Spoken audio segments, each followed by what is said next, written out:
What's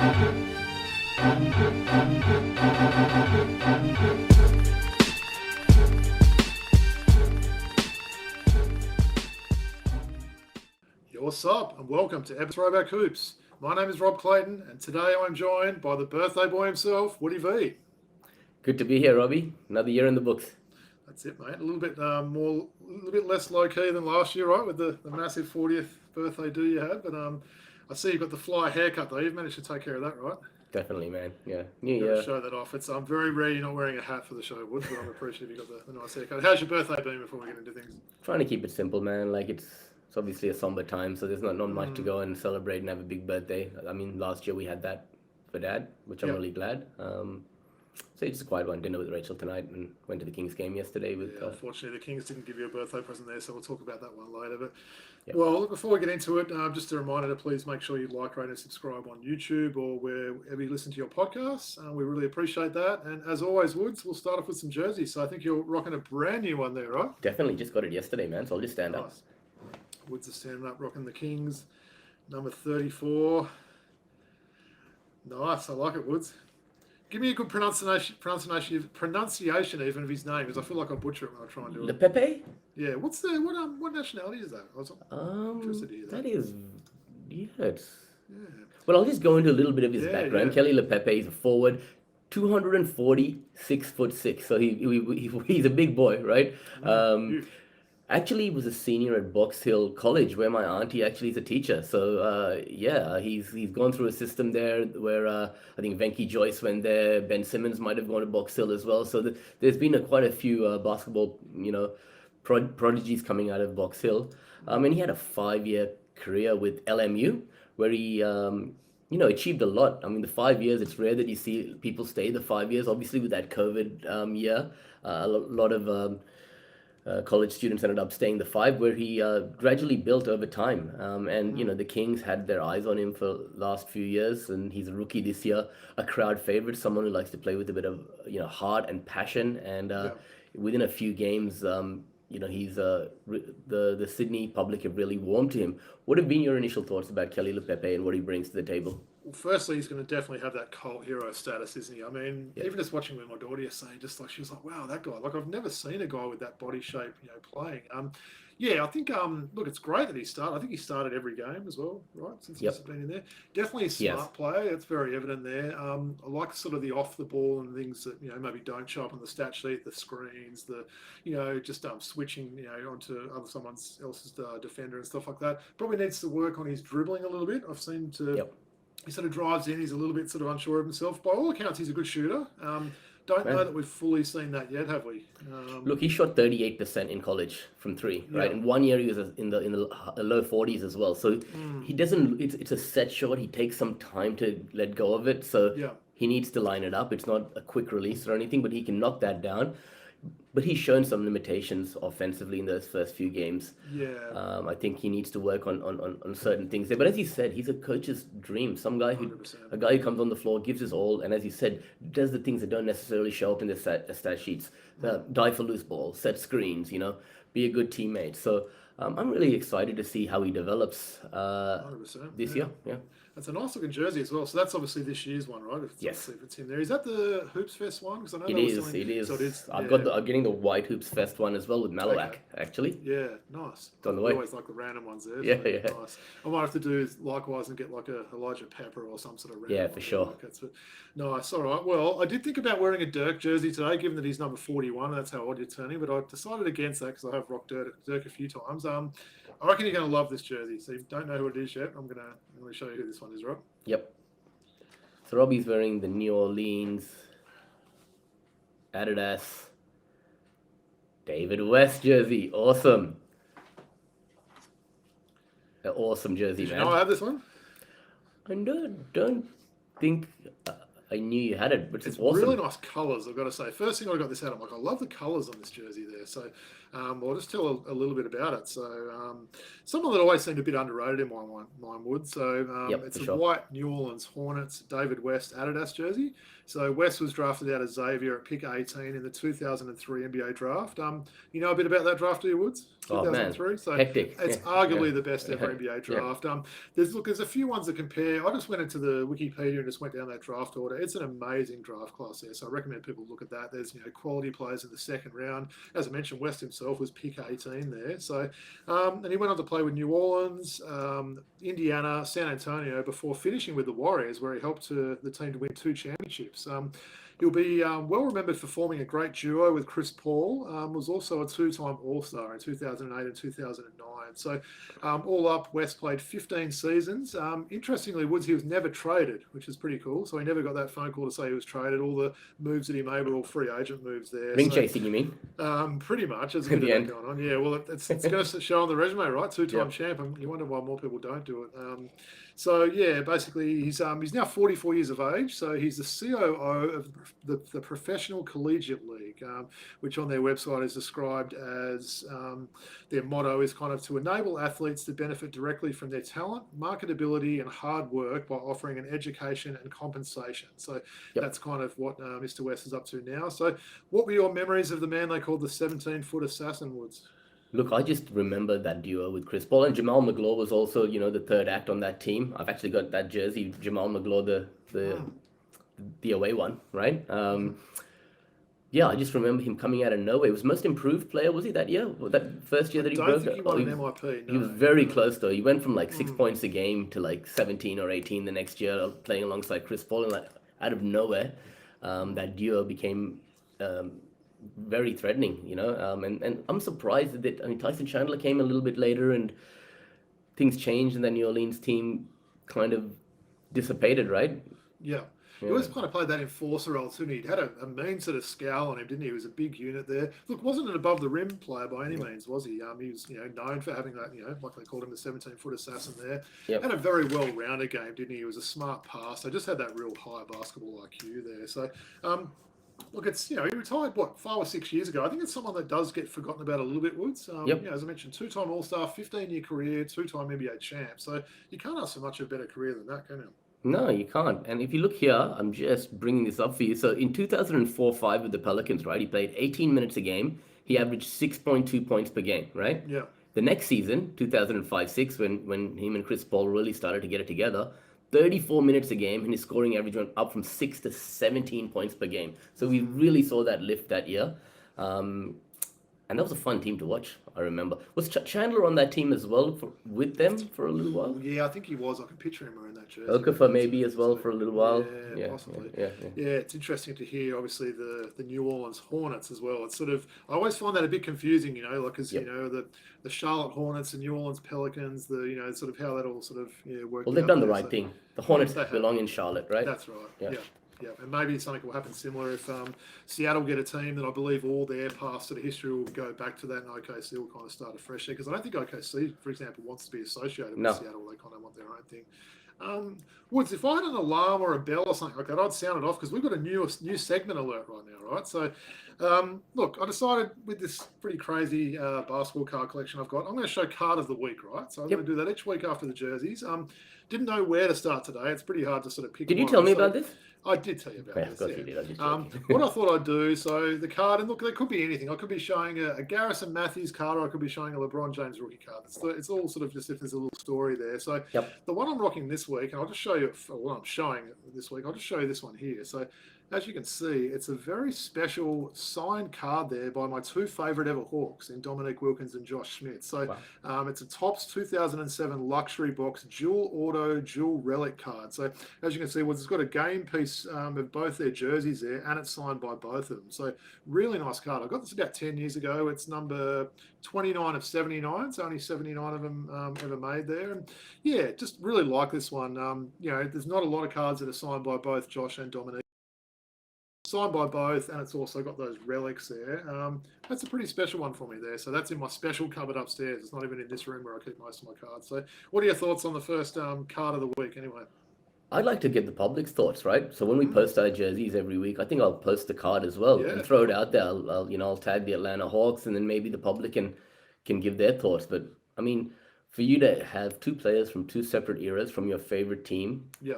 on the same card, that's awesome, man. That's So it. And as you know, I've also got a signed picture of both of them over here, which I I probably do. should try and get on shot more. It's signed by both Dominique and Josh. So the new segment, I'm glad it went well, Woods. Yeah, we'll certainly continue that each week, and looking forward to show off some of those Sure cards. thing. So, all right, well, we've got a lot to talk about today. So before we get into it, we're going to talk some NBL to start off with. We've got a lot of NBA stuff today as well. I know we've been a bit NBL heavy lately. So Sure. when it comes to NBA, we're going to talk about a big trade that just went down. We've also got a fun thing as well. We're going to draft the 30 teams. So we're going to have 15 teams each. And it's going to be a win total draft. So we'll talk a little bit about that later. But let's Sure. talk some NBL first, though, Wood. So we'll start off with round two. I thought maybe we could talk about the battle of our teams, the big game on the Friday night pass between Perth and Sydney. So the NBL All Stars won that game 88-87. What were your thoughts on that game, firstly, to start off the round? I think a lot of people have put Sydney to be one of the greatest teams ever Hey, what did I assembled. say to you Saturday morning about the Kings? It didn't last very long, but remember I said something to you? They could be undefeated the I whole think I whole did say season. that, right? Yeah, it didn't Um, last long. what we've seen this weekend is there's a lot of gaps in that Sydney team, and it's going to take a while for them to gel together. That game in Perth, we'll speak about that. The Friday night was a Friday night. Yeah, it was a Friday night game. I think Sydney were the better team for 35 minutes, Yeah, right? they deserve to win. Yeah. They deserved to win, but they just let Perth come back in the game. They just wouldn't put them away. I think this is the kind of killer instinct that the team needs to work on, right? And a guy like Leaupepe, probably haven't seen a lot of I him. don't think he was on their scouting report, They're was not he? on their In fairness, scouting because he had a report, lot of open looks right? and capitalised there. Yeah. Ben Henschel obviously being injured being unwell and not being Yeah. able to take the floor, opened up an opportunity for Keanu Pinder Leaupepe. being unwell and playing 10 minutes was pretty Correct. good as well. Yeah. And when you have these injuries to Pinder and as you said, Henschel being out, a 1 point victory for the Kings isn't something they should go home and be happy with. Yeah. I really think that Dylan Windler showed what a great rebounder he is as well. That's the other thing that I wanted to point out. He was terrific, right? Yeah. You got a good one there. Tell you what I find with rebounding, Woods, it's not all about having that jumping ability. It's a lot of it is about smartness, right? Reading where the ball's going to go off, and he's just got a great basketball IQ for reading the ball. He's the first one there. He knows what side of the ring it's going to bounce on the miss and that. And obviously, he got some long arms and good timing as well. But he was super impressive. I don't think we've seen the best of him offensively yet either. I think that's going to probably come.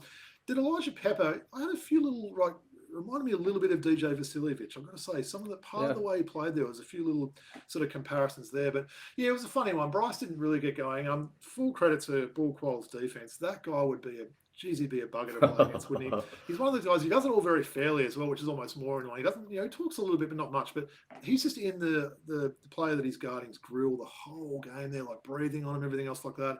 Gotta love that for the Kings, right? He's someone that can guard, literally 4 positions on the court. So that was sort of something that stood out for me there. But yeah, the depth is good. They'll work a little bit out. I heard a few people saying, look, maybe Sean Bruce is perhaps that weak spot there. I've heard a few other people say that maybe your boy Jalen isn't totally fit as well, so he's looking sort of a little bit gassed at the end of games there. But look, full credit to the win for the Kings there. We might as well talk about the other game, given you went there. I believe you've got a little bit of a story, right? So you went to the Kings versus Illawarra Hawks game yesterday. Who'd you meet before that game started? Larry Hughes, man. And it was actually interesting because he was just there getting a beer and a hot dog with his wife or his girlfriend, and nobody knew who he was. I'm like, there's hundreds of people around and an NBA legend here. No one's actually gone and I just, me. I walked up to Larry Hughes. What's up, man? Welcome to Sydney. And I had a nice chat with him. And he was very, open with his time and willing to have a chat to me. He was happy to be in Sydney. Obviously, he's the godfather of Jason Tatum and best friends with Justin Tatum. So he's there to support. St. Louis boys as well, aren't they? Of course. Yep. Yeah. So that was good. From the game's perspective, Illawarra's a really good team. Like Darius Days comes in, just replaces Gary Clark. These guys have got continuity because 80% of the roster's coming back. Yeah. You talked to me about Dave Hickey and how well he played yesterday. So yeah. Just carrying on from some of the form that he had in NBL One. This felt a bit like a role reversal from Friday night, Woods. It was almost like Illawarra definitely deserved the win. Sydney ended up coming back right near the end and took the lead, and then Illawarra sort of ran away with it there. But the Hawks are absolutely legit. For real, man. For real. I mean, they're the one team that I've seen out of all 10 that has been the most impressive so far. Yeah. The thing is, what you didn't see is, where my seats are, right next to the bench, right? Cam Oliver was arguing with the refs, and the refs just went up to Brian and said, "Look, you need to tell Cam to shut up, right? Or else I'm gonna eject him, right?" Interesting. Yeah. And then later on, Cam started like mouthing off to Gorgie, and Brian Gorgie just standing there and goes, "Cam, shut up, just shut up, Cam." Like literally, you could hear it. We could all hear it, and Cam's kind of like, "Okay, this isn't my Keli, this is Gorgie." That's it. He was in foul trouble all game, wasn't he, Cam? Yep. I think he had three early. Sat him in, very early. Didn't they? Risked that fourth. And they did. Get. Actually played okay after he came back on. He played pretty smart, I thought there. But he played great. It's just the unrest. I just don't think everyone gets along yet. Who's going to be the man on that team? Is Cam Oliver all right with coming off the bench as a sixth man? Is Leaupepe the one to be starting? Kawhi Noy's not healthy. There's some trouble there, man. I'm not 100% sold yet. Yeah. We got some work to do. Yeah. Nice. I'm sure you enjoyed getting to the game anyway. For sure. First game of the season. Who's their next home game? You got one coming up again soon? Or? 13th. I'll be in London, but so you're missing the next one. Oh, you'll be wanting to do that. So, any other games from the round set out? I think you sent me a message saying Southeast were really ordinary yesterday. A couple of things I wanted to talk about the round. Yeah. First of all, Southeast Melbourne really struggling. They're 0-3 now. They've got New Zealand coming up this week. I think it's almost a must-win game. New Zealand's gone for a few weeks. Oh, not New Zealand. Who have they got this week? They've got It's a must-win though, right? None from three. You have to win. So they've got Adelaide, sorry. It's a must-win for both teams. Two undefeated teams. Two teams without a win, I should say. Yeah. Other thing I want to talk about is Adelaide. Everyone says Montrezl Harrell, great teammate, everything, right? Well, that didn't show on the weekend, right? You got a timeshare with Isaac Humphries and Montrezl Harrell. Neither man is going to be happy because they're going to be playing 20 minutes each, right? Isaac Humphries is looking terrible. And then Montrezl Harrell saying things like, "Give me the ball, give me the effing ball, give me the effing ball." And then he gets the ball, he runs off the court, and he says, "See what happens when you MFs, give me the ball." He says that, right? Hey, there's a bit of Twitter beef as well from Olgun and Kendrick, right? Kendrick, did you see that? Davis, yeah. So I think what was Olgun saying that I forget what his actual quote was there, but basically he's probably not the guy. Like and then Kendrick's like, "We'll revisit this tweet later," right? Yeah, but I just think that a lot of these guys come from the NBA and they can't put their egos aside, think they're the best player on the floor, right? And as good as Montrezl Harrell is, did you see that video, the Adelaide 36ers video about what's going on? I didn't know. So he's coming into the locker room and he's yelling at all his teammates. I'm not convinced. But that's not a surprise, right? We kind of expected this was the Montrezl Harrell we get here. Yeah. Throw it back to you with Isaac Humphries. He's a very experienced player. Why is he not someone that's been able to, maybe adjust so far in these two games? Because I'm sure he's played against, played with guys like Harrell in the past. What's the story there, do you think? I think he was that marquee guy. He was brought in and they said, "We're going to trust you now," right, Isaac? And then they bring in Harrell. They've got Jarrell Martin there. There's talk about, maybe we move Isaac Humphries off this contract so that we can keep both. His mind is going, he's a guy who needs to have his mind in the right place. He's a deep thinker. And I think it's affected him. I think the coach needs to find a way to figure out how these two can play together against certain lineups, right? So we'll give a weekly update on that one. So Mike Wells hasn't been sacked as yet. He's still the head coach of Adelaide. All right, so that's good. And he's actually been doing a good job, actually. If you look at that video on NBL, the NBL video on the NBL website. Will he get sacked if Southeast beat him this week, or will he survive another week? Both those guys, right? Mike Keli. They're both under a bit of pressure. They can't sack Wells. I'm doing, they can't obviously sack Wells. Speaking about that in jest there. But Kelly's one of those guys that, look, if they were to start none from six, there could be some murmurings going on there. And they've got their old coach, sitting down the hallway sort of thing as well. So I think that's quite interesting. So anything else for round two, or are you ready to go into the round three preview? Round three, yeah. All right, nice. So bring it up. Big round this week, Wood. So we've got 7 games. So quite a lot of teams are on doubles this week. Why don't you chuck up that slide and we'll go through these games one by one. All right, so Thursday night we're at your house, aren't we? We've got a little gathering at your house on Thursday night. The battle of the two OFA teams, yeah. Yep, so Southeast Melbourne and Adelaide, we just discussed this. I've got Adelaide in a tight one. Yeah, Look, I don't mind those imports from Southeast. They've shown a little bit. That Matthew Hurt's got a funky looking shot on him. He made a few yesterday. But yeah, I'd say it's probably a bit too much for Adelaide. A home game, school holidays, could be a decent crowd there. So 36 is for me too. Yep, agree. Matthew Hurt definitely been a positive coming out of Southeast Melbourne, right? Yeah. Cairns and Tassie. My Good boy double Rob header. Edwards, Good man. double header Friday night, right? Yeah. My boy Rob Edwards, man. He's a walking bucket, isn't he?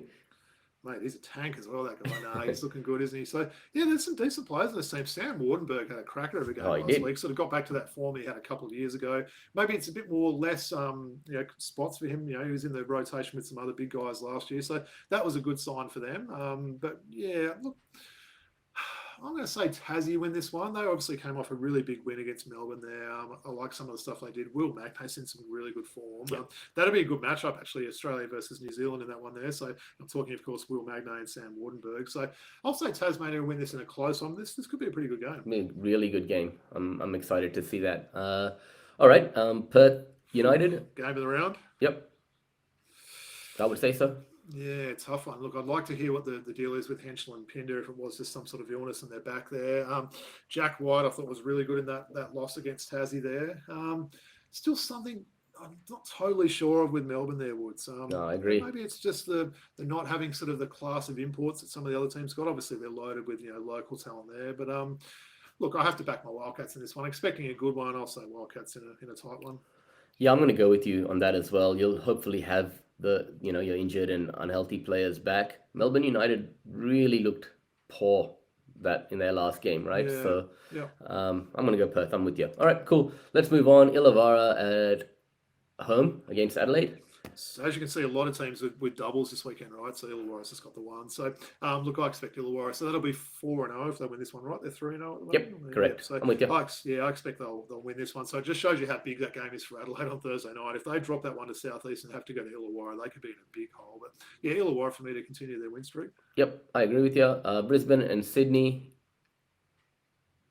I mean, the NBL All-Star team will win that one, certainly.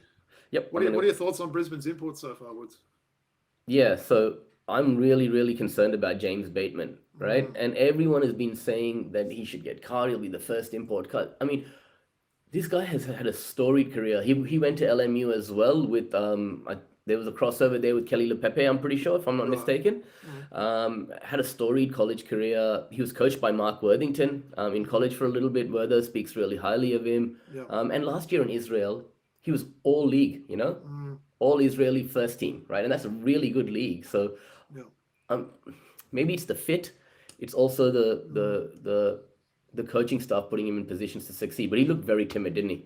He did. He probably deserves a little bit more time. But yeah, he looks a little bit out of sorts. I even thought Craig Sword was a little bit sort of like that in that game against Melbourne. So I think it's some of these new imports just adjusting to the style of play, certainly adjusting to the way that the refs call it here. We know it's very differently officiated, even though we're working off similar rules to a lot of the countries there. It is called differently here. We're talking travels, charge fouls, those sort of things. So, yeah, we'll give him some time, but yeah, he needs to start firing up for sure. Yep. And Keandre Cook, really like him, Yeah, solid.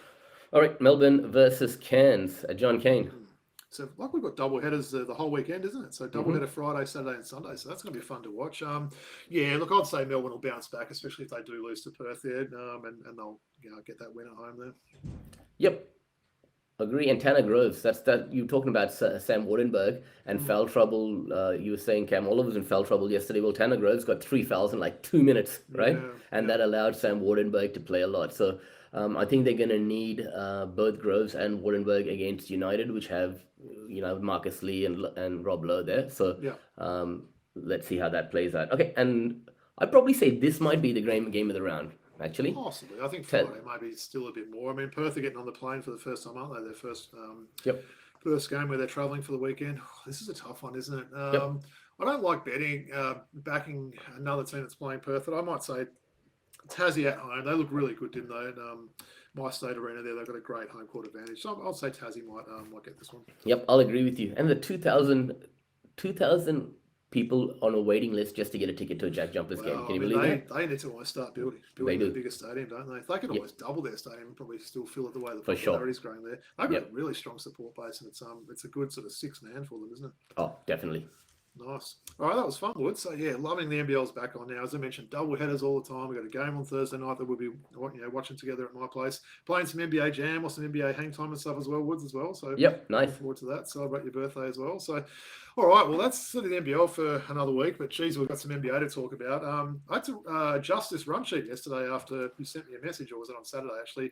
Talking about the big trade. So for those that haven't heard, there certainly a bit of a surprising trade for me, Woods, given it was two of my top 5 favourite players. So not often you can say that, two of my top 5 players in a trade. So we're, of course, talking the Minnesota and New York trade. So the Timberwolves sent the big cat, Karl Anthony Towns, to New York in exchange for Julius Randle, Donte DiVincenzo, and a future first-round draft pick. So, look, I've gone back and forth with this onwards. I guess I'll maybe start with my sort of thoughts first. So, initially, I'm like, I love that for the Knicks. They're getting the best player. I believe Big Cat is the best player there. I think he's going to be playing that 5 position for New York. We know they're a bit short on big men there. So I like the fit of it there. I think he's a better shooter than Julius Randle.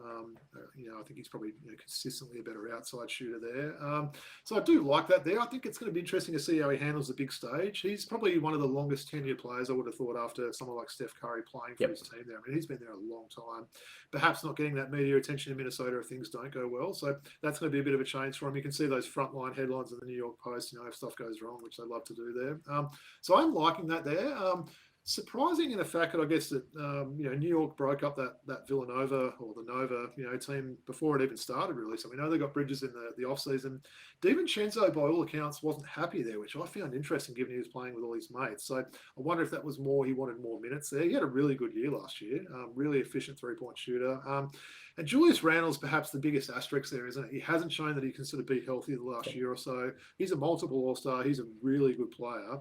Yep. Maybe perhaps he's a better fit playing alongside Rudy Gobert. He's more a traditional power forward in my mind, whereas Cat and Rudy Gobert, I think, are both kind of 5s. But look, they get the draft pick as well. We know Naz Reid. I'm a big fan of him. I think that's going to open up some more minutes for him. That's probably a good thing for Minnesota there. But that's my little spiel. I'd say maybe I'll give a slight advantage to New York, just the fact that they got the best of those players there. But yeah, what was your take on that trade? Yeah, okay, let's maybe start with New York there, right? Karl Anthony Towns is basically coming in to replace Isaiah Hartenstein, if you think about it, right? Yeah. Mitchell Robinson's got that injury-plagued history, right? You've got Precious Achiuwa still. Year, I think. Is he? Yeah. And I think Precious Achiuwa, they re-upped him, right? So they're going to have Precious Achiuwa back up, who's very serviceable. And look, it's a surplus of their needs to have Donte DiVincenzo, considering Mikal Bridges is coming over, right? Yeah. They've said, look, now we've got Mikal Bridges to cover that role, right? We can part ways with Donte DiVincenzo now. And by all reports, there's a bit of a logjam in the wing there, right? In New York. And so Donte was going to take a bit of a dip in minutes this year. Having said that it's surprising to me that he acted like that, considering how well he did last year and all his friends are there, that franchise is building something good. But from a New York perspective, I think they're better off for it. But I'm going to disagree with you on some things on the Minnesota side of things, because Rudy Gobert and Karl Anthony Towns figured out how to play together last year, right? Karl Anthony Towns likes to operate beyond the 3-point line a lot, right? And this is just food for thought, but Julius Randle likes to operate from the elbow a bit. He'll catch the ball at the elbow, top of the key, and he'll attack. And that's going to clog up the paint a little bit more the way he operates with Rudy Gobert. I mean, I'm not saying they can't adjust and make it work, but just the type of player Julius Randle is maybe clogs up the paint a little bit more than, say, a Karl Anthony Towns does. Donte DiVincenzo is going to be great, right? I think also Naz Reid and his ascension last year allowed them to maybe part ways with Cat, but this screams like a money-saving exercise by Minnesota for me. A little bit of that, isn't there? Yeah. Right? Yeah. I think it's a bit of a risk for the Wolves, given that Julius Randle's not a certainty to even start off the season. I think we're recording on Monday the 30th of September. We're about 3 weeks away from the start of the season. Apparently, he's still not 100%. I'd move him. Fit to play. I'd move him. I wouldn't keep him. I wouldn't keep him in Minnesota. Right before the trade deadline, I'd try and find a few other pieces to come in that might be a better fit. They didn't have any draft picks as well, so that draft pick they've got now is trade bait as well. So you're right; they could potentially package Randle and that draft pick and upgrade. I don't know, maybe another position. Maybe they do, decide that Mike Conley's not the answer going forward for them, and they want to get a gun point guard or whatever it ends up being. But they've got some, for sure as well there. Mike Conley's coming to the end of his career anyway, right? So I think great for New York. Funny The timing, jury's wasn't out. it? To get a trade like this, the end of September, you don't often see something like this. So I think it kind of hit us both out of the blue there. Obviously, Shams broke this one now that Woj is not doing that. I thought I broke anymore. You did break it to me anyway. Jeez, I was Just shocked. I kidding. literally saw it and went straight on another trusted site that I've got. I'm like, oh my God, like, my top 5 would. So Cat's probably my second favourite player in the NBA, right? And I'd say Julius Randle's like 4th or 5th. So it's like, man, I'm going to have to go and buy a couple of new jerseys. But anyway, we'll handle that. So, all right, appreciate you breaking that trade and breaking that down a bit. So the next thing I want to do NBA-wise, so we got a lot of good feedback with that true-false little segment we did for the NBL last week. Yeah, people like that. So we're going to do a little quick one for the NBA this year. So won't take up too much time with this bit. But I'll throw, I think I've got about 4 or 5 topics here, and we'll get a true or false, maybe a quick explanation there. So the first one I've got for you, Woods. Will Ben Simmons finish the season with the Nets, and will he be healthy? True or false? That's 2 questions. So true, he will finish the season with the Nets. And true, he's going to play 50-plus games this year, let's just say. Wow, 50-plus. Wow. Yeah. Okay, so no, you don't think he's going to get traded? No. I'm going to say false. I'm going to say false to both. I'm going to say he does get traded and he's got some mystery. Who's going to take that contract, man? Yeah, possibly, but that hasn't stopped him in the past. He's looking great in those off-season workout videos, though. Where have we seen those before, right? Yeah. And look, I think we can both say we're both rooting for Ben Simmons, right? Woods? Sure. We of course want an Aussie to go well there, but I think we've seen this movie before, right, with him. Yep. So, second topic there is an interesting one. Well, actually, I'll sort of skip the order I've got. Will our Hawks go 41-41 this season? Keeping up that tradition, if not. So, false. So you're saying false. So where will they go? Will they go more or less than 41? Slightly less. Slightly less, yeah. I'm going to say true. I'm going to say they go 41-41. It seems like every time we watch them, they win one and lose the next one. So I'll say they go 41. I think I had them at 39-43. Okay, interesting. Next one I've got. Could OKC win it all this season? True. I think true as well. Give me a quick reason why. I mean, you talk about bringing in guys like Alex Caruso, Isaiah Hartenstein. These are the perfect guys to put around side Chet Holmgren, Shai Gilgeous-Alexander, J-Dub, and then Dort and others have just got another year of experience. I think you're seeing now like a young OKC team back in the day. Remember, out of nowhere, you had Serge Ibaka, Russell Westbrook, Kevin Durant, and this team became a contender out West. We're seeing that again here, right? And we know they've still got some trade chips there. So if they wanted to upgrade, something like that, you might find people want to sign, free agents and stuff there in the future just with what they're building there. So, yeah, I'm definitely a big true on this one as well. I think they're absolutely a team that can win it. The last one in this true-false little segment there, will LeBron retire at the end of this season? False. False. Okay. How many more does he play then? 3 more years. 3 more years. Okay. Look, I'm sort of on the fence with this one. I wouldn't be surprised if he did. He's had that year playing with his son. They'll get that moment in a game where, one of them throws an alley-oop to each other.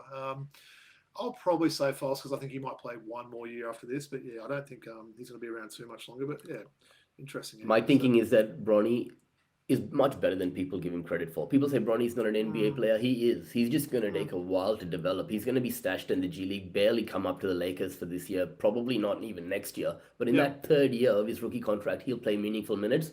Hence my thinking that LeBron will stay around till then, right? I'll tell you what, Woods, on that whole thing about the Lakers, and I was listening to Zach Lowe's Low Post podcast, which is the last ever one that was on last week. So he had, for those that don't know, he got let go by ESPN. So he's on over $1 million a year, which is about as much as Throwback Hoops are paying you, right, Woods? About $1 million a year. So I thought it was interesting. Obviously, Zach and JJ Redick have a bit of a relationship there, but he asked some interesting questions to JJ Redick. You could hear these long pauses before he answered, did you and LeBron speak about coaching and these sort of things? But yeah, for those that haven't listened to it, it'll be the last one here because he won't be with ESPN anymore. But that was quite interesting hearing JJ have his thoughts about the Lakers. And man, that's a tough job he's got there, right? It's one of those things. If they play well, it's going to be on the players. If they play bad, it's going to be on JJ Redick. So it's a tough gig he's got there, right?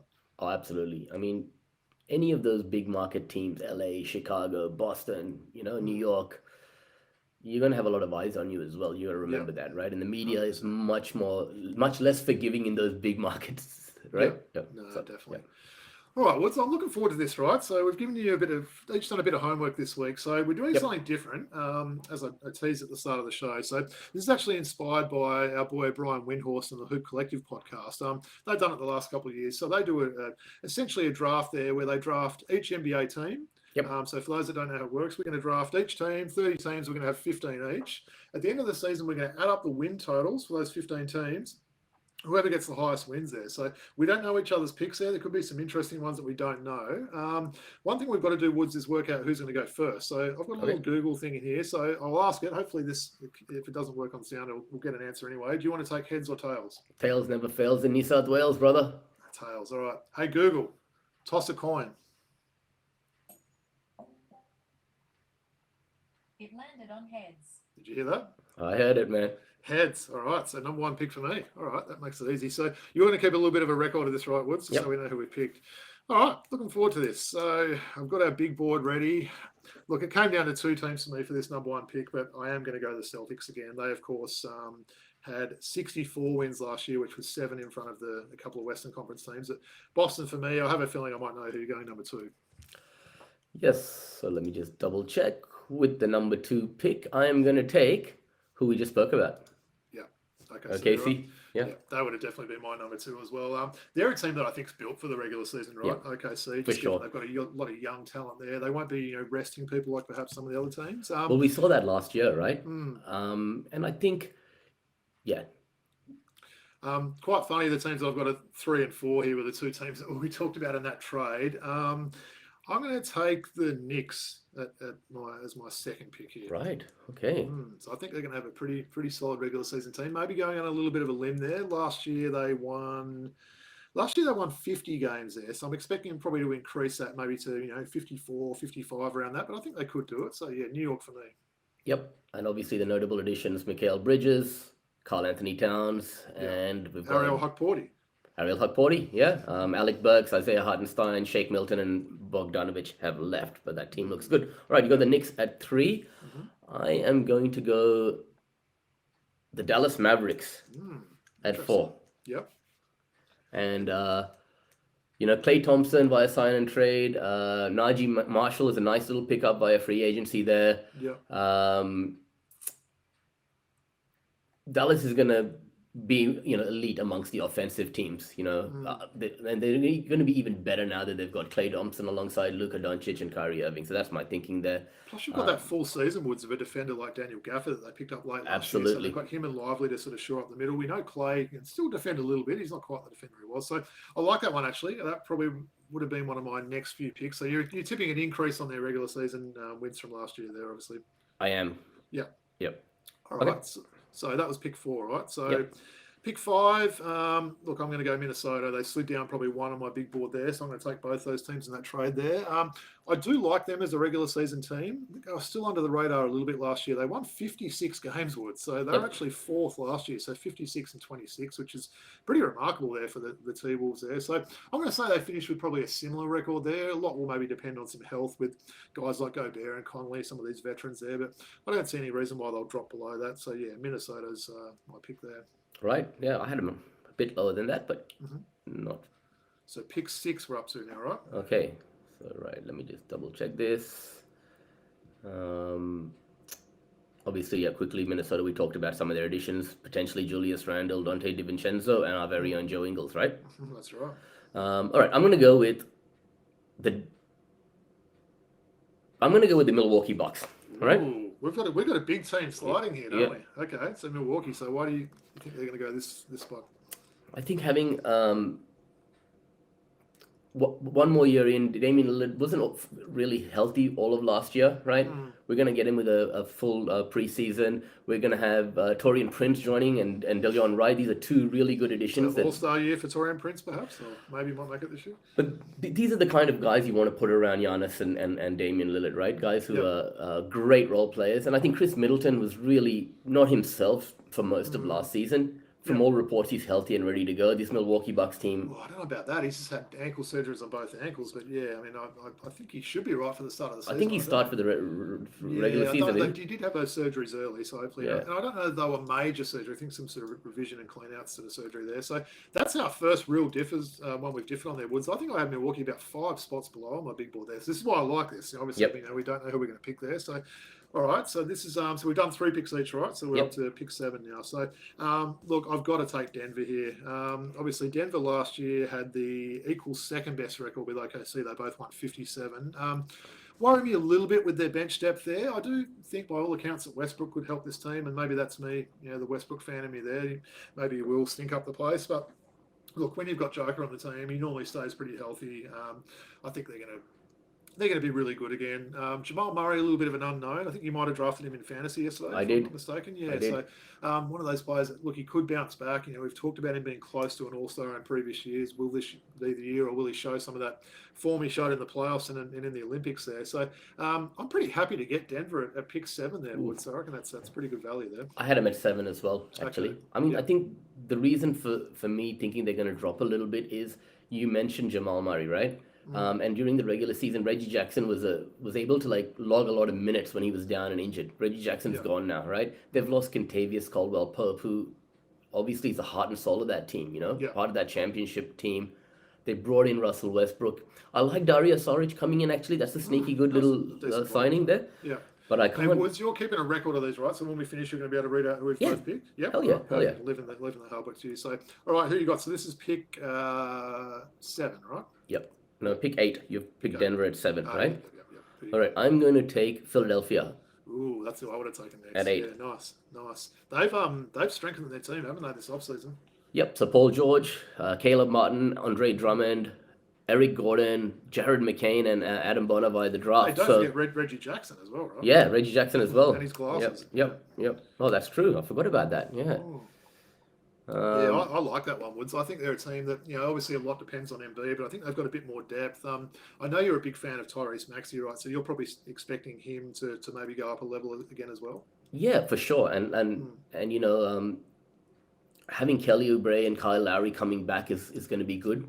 Yeah. Kyle Lowry was really good for Tyrese Maxey by all reports last year. So having those veteran presences come in, Philly's going to have a good year. Just it all comes down to that health of Joel Embiid, man. We all know it. We say it. Is there food for thought to just play him for 40, 50 games in the regular season so he stays fit for the... Possibly. I think he needs to lose some weight, honestly. I know it's a bit harsh. You can't say that in this the modern world these days, but he just seems to be carrying a few too many kilos. I mean, he's a massive unit there. I'd love to know how much more he weighs now than when he first came out of college from Kansas there. But I think perhaps he's carrying a bit too much on his frame there. But yeah, I think they're going to be an interesting team there. There's no doubt the East has got stronger, right? Some of their teams have really loaded up there. So that's a good pick. I think it starts to get a little bit interesting now, Woods. We've got rid of some of the real big dogs, right? So probably none of these teams we're picking now, we're probably expecting to win the championship. I wouldn't have thought. We're kind of out of that little territory there. All right. Look, my next pick is a team that I think maybe underperformed a little bit last year. This is a team that won 49 games. We've got a lot of quality players, and it will depend on health, and that's what impacted them last year. But I'm going to go the Phoenix Suns here. Yep. Oh, man. Yeah, I had them 9 as well. Look, obviously we didn't see a lot of their, self-proclaimed big three there. Durant looked great in the Olympics. By all accounts, Bradley Beal's healthy, which is a big sign there. And Devin Booker, you know what you're getting from him each year. So I like the fact they got Jones at point guard there. They've actually got a proper point guard. So yeah, I like that Phoenix Suns team. I think they could have a better year than last year in the regular season anyway. Yeah, definitely. And we saw that Bradley Beal was getting it together towards the end of last year as well, right? Yeah. Great. Okay, Nice. Good pick. At 10, I have got the Indiana Pacers. Wow, so another one we really differed on. I think I had them about 15. So, all right, why you got them so high? Is it TJ McConnell factor? Or? I just think that they had a good year last year, right? They haven't changed much. James Wiseman comes in via free agency. That's the only signing I can think of, right? Yeah. But they re-signed Pascal Siakam, Obi Toppin to keep their rotation together. A lot of depth, don't they? I'll give them that. And obviously Halliburton wasn't 100%, right? Towards the back half of last year. So yeah, they're an upstart team. I like the way they play. I think they're going to be good. Yeah, I was kind of talking myself in and out of those at different times there. Yeah, I can see why you've got them there. I had them about 15, as I said. But yeah, look, I like their depth. They showed in the playoffs last year. So you might be onto a good one there, Woods. And of course, we're only talking regular season here. So it's just the wins that these teams get in the regular season. So, all right, I'm up next here. See if I've got any changes from my board. Okay, I'm going to go a team here that has got quite a lot of talent. It's a Western Conference team. They won 49 last year. So I know who you got. We're both having them to slip a little bit, yeah. So I'm saying the New Orleans Pelicans here. Yep. So, look, I like what they've done. I'm still not quite sure they've got a centre on this team. We know Valanciunas left. Had a couple of decent additions in DeJounte there. I like the fact that they've managed to hold on to Brandon Ingram. CJ McCollum, possibly, could you bring him off the bench this year and put him into a six-man role? I'm not sure how they'll go with that. But guys like Trey Murphy and Herbert Jones as well was big fans of those two guys there. I think every team could do with a Murphy and a Jones on their team. So, yeah, I think they could be a decent team. Yeah, they could be. That's the thing. That front court depth is the big worry there, right? They've got Daniel Tice, I think, but yeah. He's an undersized center at the best of times anyway. He is. Yep. All right, cool. What so number are we up to now? Number 12. So you had New Orleans with the 11th pick, and I'm going to take the Cleveland Cavaliers. Oh, that was next on my board as well. I like that one. Yep. I mean, it's nice to see that Donovan decided to come back. A few injuries last year. So, I guess development from Evan Mobley, to improve the spacing on the floor would be good this year, because playing alongside your boy, Jared Allen, that would help. So those two can coexist. And they've re-signed Isaac Okoro finally. No scorer, Yeah, so, I think they'll be solid without... How much of that prediction hinges on Darius Garland having perhaps a little bit of a bounce back season, right? Because he was a little bit down, wasn't he? He was an all-star the year before, if I'm not mistaken, right? Darius Garland. He didn't play like an all-star last year. No, he was disappointing last year. But he also had some injury issues last year. So let's just... I mean, all of these guys seem fit and ready to go this year. Yeah, so, sure. Let's see how Cleveland goes. But I got him at 12. Who you got at 13? So I've got to say, I had a bit of a line under that first lot of teams now. So I feel like we're definitely in the next kind of bracket of teams there now, Woods. Yep, so, I'd agree with that, yeah. Look, I'm not sure where you're going to have this team placed. I'm going to take, I'm not entirely comfortable about this, but I'm going to take Golden State here. Yep. Like some of their off-season moves. I think guys like D'Anthony Melton, my daughter's favourite player, Buddy Hield, some of these sort of additions. Kyle Anderson, man. Yeah, slow-mo as well. So some of these guys, I think, maybe are going to strengthen the team. I think we're still waiting for Kuminga and Moses Moody to fire. I think maybe if they can get one of those guys to hit this year and turn into a consistent, maybe 15-point a game score or something, they'll be good there. Hopefully Draymond keeps his head on, but I think this is a team that could surprise a little bit with Golden State. So last year they won 46 games, so I'm saying maybe a similar sort of win total then. Yep, for cool. This season. Yeah. All right. I've got the Sacramento Kings at 14. Wow. I had them at pick 22, Woods, so that's the one we've differed the most there. So yeah. This is why it's going to be good, right? So tell me why you like Sacramento so much. DeRozan coming in, he can stay healthy. He'll play, I like Jalen McDaniels via trade. Yeah, I just think that it was time to part ways with Harrison Barnes. He's obviously gone. I just think they had a bit of you're seeing a big season for DeRozan, right? If you're having for sure. And then you put him alongside Domantas Sabonis, De'Aaron Fox, Malik Monk, who also signed a 4-year extension earlier this summer. What do you call him? Malik what? Malik Monk. Okay, at least it's something different. Yeah. Cool. Yeah, that's an interesting one. That's the one we've differed the most. I think maybe Milwaukee were about 5 different. Yeah, I think I had them at 21 or 22. So we were a long way different. That's why I like doing this. Okay, 15. Okay. You know what? I've actually got a team that was a lot worse on my big board that I'm actually going to move up this pick 15, Woods. I'm going to take the Memphis Grizzlies here. Okay, yeah. If Ja can stop firing those guns and making those silly videos and that. We've got Zach Edey there. Desmond Bain will be coming back healthy. Marcus Smart, obviously, we missed a lot of time last year. So that could be, I think they're going to be a very good defensive team anyway. We've got, Triple J there. Got some talent on this team. Obviously, it was a pretty disappointing last season for the Grizzlies. They 27 and 55 they went there, Wood. So this is probably out of all the ones I'm picking here the biggest improvement. As I said, I had these about 4 spots below, and I just decided to change my mind at the last minute, which we're obviously able to do doing this. So I'm going to say Memphis there. Yeah. Yep, I'm going to go Lakers. Am I crazy with that or what? No, I think that's fair enough. They were good 2 years ago. Obviously, Ja's coming back now, and then you've got the health of. Jaren Jackson Jr. is going to be healthy again. He had some injury troubles last year. Marcus Smart was out for most of last year, right? So these are, I'm with you. I've got the Lakers at 16, by the way. Okay, yep. I wasn't far off having them there. So Lakers 16. I mean, look, probably we both expect them to make the playoffs there. Do they worry you though, Woods, as a team that maybe regular season isn't the main thing they're playing for? I think they just want to get into the playoffs and maybe save the legs on some of their guys. Or do you think they can't afford to do that in a loaded competition this year? Look, they went 20-10 down the stretch last year, and having healthy Jared Vanderbilt, Gabe Vincent to the mix. This is going to be important for them. Last year, those two weren't able to get on the floor. Yeah. But it's also going to be a bit of, let's see how things go. I mean, JJ Redick's a first-time head coach, so it's a lot of uncertainties and unknowns with this Lakers team. So I've got him at 16, middle of the road, right? That's a smart pick. Yeah. So we're just over the halfway mark now. Yep. So I think this is where it's going to get interesting, Woods, how we sort of decide these last 14 teams. I guess the team I'm going to take next, we're talking to Eastern Conference team, and no, we're not talking Atlanta. A team with a lot of young talent. They won 47 games last year. No reason why they can't maybe improve on that. So that would probably push them up higher on this list if they do. So I'm going to say the Orlando Magic here. Okay. They've got some talent, this team, right? Yep. I think a lot of these draft picks, you need one or two of these to suddenly, hit now, whether it's the Suggs or one of these sort of guys. But I like the talent there. We've got the Fultz, the Mo Wagner and the Franz Wagner, brother combination there. Markel Fultz still isn't re-signed, by the way, which is interesting. But I like the depth and some of the size they've got in this team defensively. So, yeah, Orlando for me here. And bringing in Contavious Caldwell-Pope, obviously, is a huge upgrade on Joe Ingles, right? Yeah, unfortunately so, yeah. All right. Okay, I don't mind that. I'm with you, Robbie. All right, so what I've got is the Clippers at 18. Ooh. So you've taken 3 of the 4 California teams so far, right? Yep. Okay. Yeah, I wasn't far off having them. Geez, that I mean, the order just fell that way, right? If you're taking, true. yeah. True. Tell me why you're having them there. You're not worried about the Kawhi playing 20 games, and it's James Harden's team. That's why I've got him down as 18, right? James Harden. You've seen the photos of him. Yeah, I've seen it. Yeah, and also Derrick Jones Jr. That's a sneaky little good signing via free agency. He had a great year last year. Batum comes back to a place he's familiar with, right? He's played there before. The new stadium as well. I wonder if that's worth a win or two. Yeah.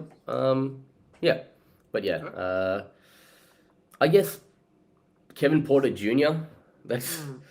It's a free swing as well, right?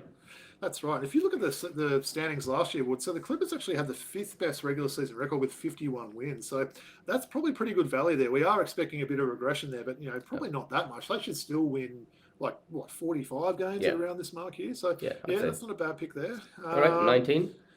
All right, I've got to take him here, Woods. The ATL Atlanta Hawks, my beloved Hawks. It's probably about where they deserve to be, I'd say. We know they're perennially that play-in team. Yep.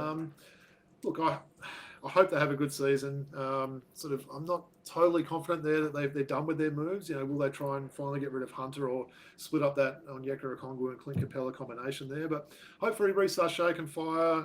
Dyson Daniels I'm excited about now. I think it's probably a big year for Trey as well. So, yeah, I'll say Atlanta in this spot here. Cool. Did you have them anywhere near, or were you 21? Okay. So pretty close.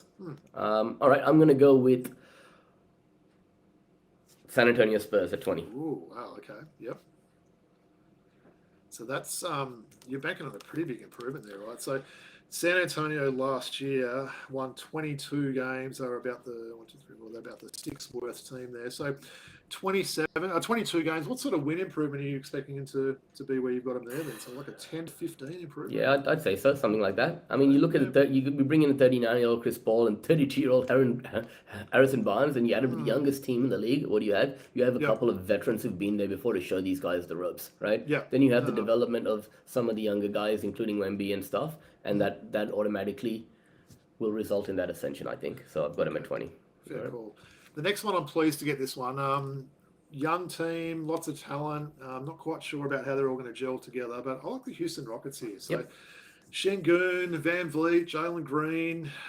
Got some talent there. We've got a couple of Aussies now as well, in Jack McVeigh rocking number 58, apparently, Woods. Did you see that post today? Yeah, the first player in NBA history to wear that number, so I'm going to be getting that jersey. I've actually been waiting to see what number he was. I didn't want to custom order some jersey and he wears a different one there. So I like some of the talent on this team. Guys like, Cam Whitmore in his second season. We've got, one of the Thompson twins there who funny enough, in our draft yesterday, Woods, I think both of those Thompson twins didn't get drafted. I guess it's an interesting sort of one there. But how do you see Houston before you go into your next one? Yeah, they're going to be great, and I think also Reed Shepherd. Well coached too. Well coached. We've got Reed Shepherd coming in, which I forgot we didn't mention. He's a hard-nosed coach, Udoka, right? Yeah. So there could be a trade there as well. I do see the front court a bit stacked. But yeah, I think they're going to be fun to watch. They're definitely going to be a league pass team, right? Nice. What number are we up to now? 22, and I have got the Utah Jazz at 22. Yeah. Wow, so I was a bit off them as well. Okay, so 22, so probably pushing close to a playing spot. I guess that's probably a bit around the cutoff there for teams that are in contention there. So what you're expecting another decent year from Lowry Bird? Yeah, and I mean, I like Filipowski. Is that the guy? The big guy they got by the draft? Keontae George and Walker Kessler, sort of another year into their career, right? Yeah, they'll be good. They'll be solid. Patty Mills there. Yeah, that's gonna be strange to see that, isn't it? All right, there's one team on my big board. I just can't draft them, and I think you probably know who that is. A team that I seem to hate on every year, so I'm going to move them down a spot. So 23 we're up to now, right? Maybe I should take them. No, I can't take them. I'm going to say, I'm going to say the Toronto Raptors here. Funny team, this one, right? Really low. Not quite sure who the man is in Toronto now. They've got a few little players there. You might see someone like Emmanuel quickly average, close to 20 points if things maybe go his way there. Maybe not totally confident about that pick. Who I probably didn't want to pick there. But yeah, I'll say Toronto without much confidence. Yeah, I mean, Davion Mitchell's there now, I guess. Yeah. Right? It's the only notable signing. You're not really selling it to me. No. Go on, take him. I'm going to take Charlotte Hornets at 24, man. Oh, wow. Hey, listen, isn't Reggie Jackson going to Charlotte? No, I thought it was a buyout with Charlotte, wasn't it? Oh, was it? Okay, cool. That's what it was then. Yeah. Okay, yeah. Yeah, so I just think that Josh Green's coming there via trade. Steve Clifford's a great coach. The Hornets are prioritizing improving their roster as well as building, draft equity. They re-signed Mark. Second last Woods, so that's an interesting one. I know we're both big Brandon Miller fans, so he could really ascend this year, couldn't he? And the health of LaMelo Ball, another year of development will determine if Charlotte improve on its 21 wins from last season. That's what I'm going to say. He's going to be healthy, and they're going to take a step up this year. They're another team that's going to be very fun to watch. So I've got him at 24. League pass team there. Yep. All right, nice. All right, I'm not going to let him slide anymore. Shout out to Sydney Sea Kings on this one. I'm going to say the Miami Heat, which I'm surprised you haven't taken them earlier. You're normally a bit of a Miami Heat stand and I'm the hater there, but I can't let them drop any further. They've got some talent on that team. Still not totally convinced with Tyler Hero, I've got to say, but a team with Jimmy Butler and Bam, I think that's enough to give me some good value at this range, picking him there. So yeah, Miami for me. Yeah, I mean, they've re-signed Kevin Love, Haywood Highsmith, Thomas Bryant, added Alex Burks. Yeah. I'm just not convinced about Jimmy Butler being able to stay healthy and on the floor. Will Jimmy Butler finish the season there, do you think? See, these are things that are all up in the air, right? Which means there's unrest there. The team doesn't know which way it's going. Yeah. So I've got him down. I had him at 25 actually, looking at my original board. Down to the dregs now, aren't we? Absolutely. 26. All right. So Miami Heat is Robbie. I'm just going to make a note of this. Yeah. Man, there's some ordinary teams we've still got to pick here. I'm interested to see what order we get them in. Yeah, I've got who have I got here? Let me have a look here. Chicago Bulls, 26. Okay. Yeah, I had them next as well. Yep, that seems like a pretty fair spot for them, doesn't it? Yep. What else? 27. I think a lot of these teams probably aren't going to be trying to win as well. It might be the Cooper Flag Stakes as well. So, some of these teams, if there's, a little ankle injury or something, you might be sitting teams down. So, Chicago Bulls, Josh Giddey, and look out for Chris Duarte as well, coming back after being injured for a few years. He's sneakily going to be a good player if he can stay healthy. As well. I like what that guy. Oh yeah, for sure. And Cody White's, he's definitely had a really good season last year, so not a bad one. This is about where I had Utah about this, so it shows how different we were here. Look, I'm going to take a team that I'm not that confident with, and I do think they're definitely going to probably tank towards the end of the season. But I'll say the Brooklyn Nets here for me. Okay. I had them last. You had them last. Well, okay, so that's probably the most we've differed from. One's right near the bottom there. So I don't really have any good reasons, but that's where I've got Brooklyn anyway. I mean, they got Bojan Bogdanovic coming back to somewhere he's familiar with. I guess that's the one good thing. But they're losing Mikal Bridges and the injury history of Ben Simmons, so on. All right. It's the Cam Thomas year, right? Clearly. It's probably going to average about 50 points. Take about 50 shots. That's it. All right. I've got I've got Detroit at 28. Ooh, okay. Just because I think Cade might actually step up this year. Mate, I think this is almost the way we mentioned with Orlando. They've got a lot of high draft picks and a lot of sort of, name players that haven't really shown a lot. So if a couple of those guys fire this year, you could be onto something, right? Yep. Yeah, definitely. I would have taken the Knicks as well. So, Yeah. So what do we got? 3 more selections left? 2 more, 29 and 30. So 28 was Detroit. Okay. And you've basically got the Portland Trailblazers and the Washington Wizards. Who are you going to take at 29? Okay, I'm going to take Portland here because I do think Sydney Kings will probably beat Washington, as I mentioned before. Shout out to Sydney Sea Kings who love me saying that in a funny sort of way. I'll say Portland. Look, they've got some young talent there. You've got Anthony Simons. You've got Scoot coming back with a bit of a redemption year after he's a bit disappointing. Shaden Sharp will be healthy. Hopefully Duop has a good year. Donovan Kling there. So it's a young team to look out for there. But I'll say Portland with my last pick. Yep. So Washington for you, right? Yep. And I was agreeing 29 Portland, 30 Okay, so we had some different ones there. Do you want to maybe read out who we picked there? Yep. So 1, Celtics, you, then OKC, me. Knicks 3, Dallas 4, Minnesota 5, Milwaukee 6, Denver, Philly, Phoenix, Indiana, New Orleans, Cleveland, Golden State, Sacramento, Memphis, Lakers, Orlando, Clippers, Atlanta, Spurs, Rockets, Utah, Toronto, Charlotte, Miami, Chicago, Brooklyn, Detroit, Portland, and the Wizards. Yeah. I like that. It was really fun, Woods. I enjoyed that. I'll tell you what I'll do. I like a bit of a fan of a spreadsheet, so leave that with me. Maybe just send me. I'll take a photo of this and send it to you. And send me that. I'll put it together in a bit of a spreadsheet, and we'll work it out at the end of the season. Who knows, right? It's a real unknown there to see. And maybe we'll, if people that have listened to or watch this, put a little comment on social media. Say who you think might have drafted the better squad there, right? Like I said, a lot of different ones. Woods, you had teams like Sacramento a lot higher than me. You had Utah a lot higher, Charlotte a lot higher. So I think we were pretty similar with some of the top teams. It just started to get a bit interesting after, say, pick 10 or so there. So no, that was fun. We'll make that a bit of an annual tradition there. So look, we're obviously gone a little bit long, and I know it's your birthday, Wood. You're probably keen to go out. And what are you having for dinner tonight anyway? Pizza. For your birthday dinner? Pizza, pasta, whatever. We're going to an Italian place downstairs. So you're putting that like diet aside, sort of thing. For sure. Probably a couple of glasses of red wine, possibly with that. Nah, not tonight. Food? No, red wine. No, okay. Just Coke. A Sprite. Sprite maybe. Sprite. Yeah. No alcohol. Yeah. All right, so we're not going to do classic packs this week. It's not because the pack was one of the worst we had ever last week, just because we've gone a little bit long. We'll be back next week for that. But we'll go to an outro. As I mentioned at the start of the show, please make sure you like, rate, and subscribe. Really appreciate everyone's feedback and support. Of course, we can be followed on X at Throwback Hoops, Instagram throwback.hoops, and our email address throwbackhoopspodcast@gmail.com. Woods, maybe quickly throw it to Patreon, and then we'll wrap this thing up. Yeah, Patreon. Please jump on Patreon, look for Throwback Hoops, and anyone who wants to pledge their support. Thank you. We appreciate it. All right, again, Woods, a really big happy birthday to yourself. Thanks, man. Well done on getting that first Kings versus Perth victory. Looking forward to see a couple of these games in person with you this year. Yeah, for sure. Any final thoughts before we sign off? No. Thanks. No words of wisdom or anything. Come on, do something. Thanks to everyone, who supported me through what's been a tough period this last couple of weeks. I just want to shout out to the basketball community, my friends, my family, everyone. The outpouring of support has been amazing and made my life so much more pleasant, knowing that people around me care. So thank you. Well said. Nice. Well, that's it for another week. Really appreciate everyone tuning in. It's a big peace out from the Throwback Hoops group. That's very good. That was very fun. good.